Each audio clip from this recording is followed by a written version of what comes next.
Next on Worcester News Tonight, local colleges see an increase in the number of rape cases reported. Plus, City Manager Edward Augustus receives an award for his support of community-based health.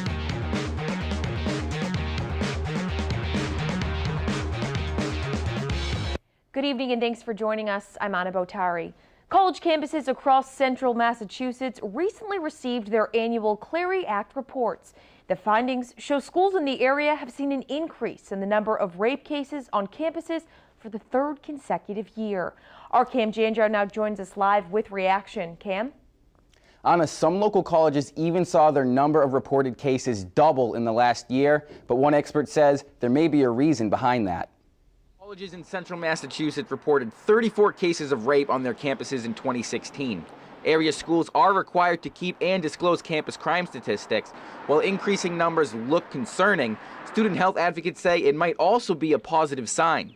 Essentially, what numbers going up means is that universities are creating an environment where survivors feel more comfortable to come forward and get support and information. Marinelli Vasquez works with Assumption College for Pathways for Change, an organization providing services to those impacted by sexual violence.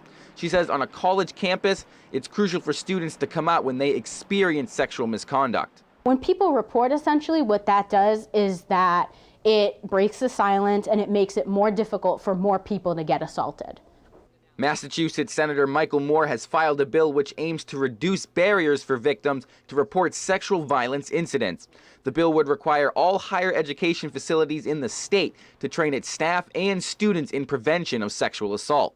These are like small towns, and they should be providing the services that we expect are going to protect our kids and provide them medical and the proper services.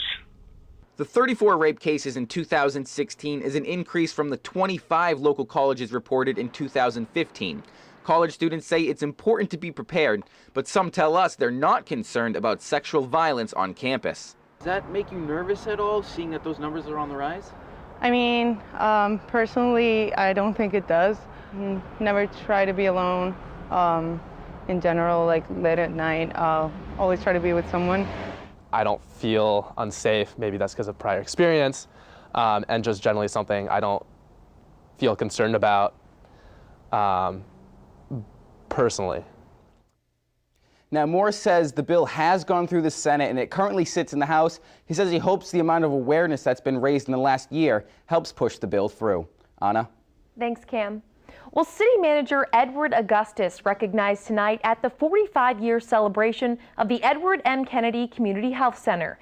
Each year, the health center honors people who have been great community partners. The health center's president says Augustus is a strong supporter of community-based health. He's receiving the Community Health Award for the first time, but she says he's been an award winner and champion of the health center for many years.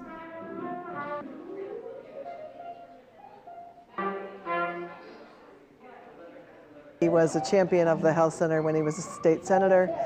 He was a champion of the health center when he worked for Jim McGovern. So we have a long history with Ed Augustus and a long and rich and wonderful community partner in Ed Augustus. The Edward M. Kennedy Health Center does so much good work and has done so much good work for the community for so many years. To have an organization like that kind of recognize me is just really touching and meaningful, and I couldn't be more appreciative. Along with the city manager, Advocates out of Framingham was also an honoree at tonight's event. The 10th annual Karaoke for a Cure event attracts dozens to the Manor in West Boylston to compete for the title of Best Singer. Members of the Worcester Railers, Worcester Police and Fire Department were in attendance. Bay State Savings Bank and the Pancreatic Cancer Alliance created the fun event to raise awareness for funds for pancreatic cancer research. Even now is only 8%. So if we can educate people and tell them what it's about and what to watch for, just to make them aware. Along with the karaoke, the evening included live auctions and raffle items to help raise money for the cause. A group of WPI students planning on spending time in Puerto Rico for an academic project had to switch plans when hurricanes hit the islands. Thursday, they met with the Worcester police officers who just recently spent time helping on the island to learn more about what they can do to help. Our Rosalind Flaherty has more on the students' projects. A group of WPI students were supposed to spend this term working on projects in Puerto Rico, but damage caused by Hurricane Maria forced them to stay in Worcester. I think everyone was disappointed, but then once everyone saw the reality of what was going on there, everyone kind of changed their perspectives and was really wanted to help out in some way or another. Thursday, the group heard firsthand experiences about challenges the island is now facing from Worcester police officers. The officers spent 2 weeks in Puerto Rico helping with security and recovery efforts. And just looking at the buildings, the infrastructure, the highways, the mountains, the bridges destroyed, the palm trees, gone. It was really interesting. It was really eye-opening to see all really seeing the damage and a lot more of what's really going on there. The projects are part of WPI's Global Projects program, where students get hands-on experiences abroad. Now they are focusing on resettlement efforts for Puerto Ricans in Worcester. Specifically looking in terms of education, healthcare, housing, and employment. The students say they will research different resources and will present them to Puerto Rican families coming here, so they know what their options are when they are in the city. Makes us feel better that we're helping out, but obviously we'd love to actually be able to help out on the mainland or the main island itself, but there's only so much we can do. Rosalind Flaherty, Worcester News Tonight. A Worcester man is found guilty Thursday on several charges, including rape, kidnapping, and armed robbery. Prosecutors say 36-year-old Antonio Damon went on an hour-long crime rampage in August of 2016.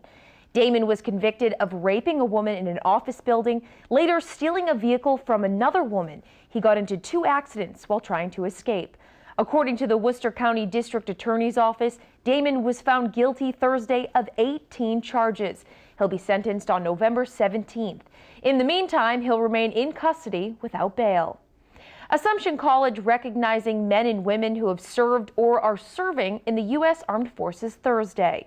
The college held an early Veterans Day ceremony. It included a prayer, wreath laying, and remarks from a retired Army Major General, as well as an Assumption College graduate.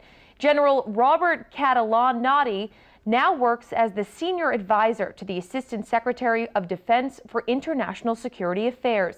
He says everyone should always take the time to thank a veteran, especially on Veterans Day. Huge. The stress on families with multiple deployments into Iraq and Afghanistan now, even into the Gulf countries, and then prior, our precious Vietnam veterans, our Korean veterans, and our World War II veterans. But Veterans Day needs to be a day that we really reflect and thank the next door neighbor. Veterans Day is this Saturday, November 11th. Well, tonight we share the story of a Massachusetts man severely burned as a child who grew up to become a firefighter, and he's made it his lifelong mission to keep others safe. Allie Donnelly has his incredible story. Phil tomorrow says he always knew he'd be a firefighter, but if he hadn't have been rushed in the back of a squad car here to Boston, that never would have been possible. I remember covering my face, and my fingers are burned, and you can see here 3rd-degree burn, so. Phil tomorrow was a mischievous toddler. He had gotten into the basement and tipped a gas can all over the floor. The building fumes found a flash point in the hot water heater and exploded. Well, you can actually see it comes way up the back here. Wearing just a diaper in a ring of fire, Tomorrow suffered 3rd-degree burns over 35% of his body. Both my legs, my feet, my right arm, and then I have patches all over my body. There was a saving grace. It was 1971. His local hospital knew enough to rush him to the recently opened Shriners Burn Center in Boston. I wouldn't have survived, no. I had infections, I had convulsions, high fevers. My parents went through that day to day. Is he going to survive? Shriners saved his life and his legs, which he says would likely have been amputated without the specialty care. Without legs, he could never have become a firefighter. I would have had to work a real job, I guess. He's got a real job and a real calling. He's a Billerica firefighter working in the same house that answered the call for his fire decades earlier.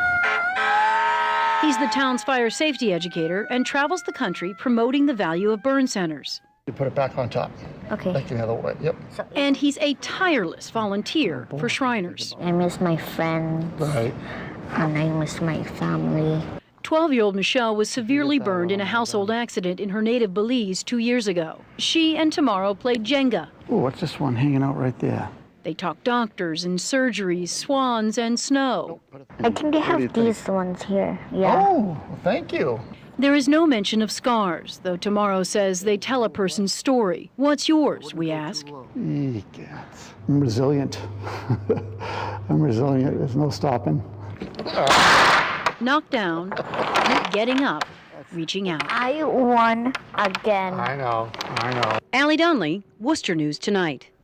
The Holden Police Department is investigating the theft of snow removal machines.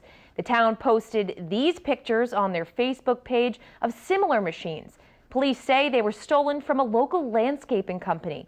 It's unclear at this time if they were stored away or not. Anyone with information is asked to call Holden Police.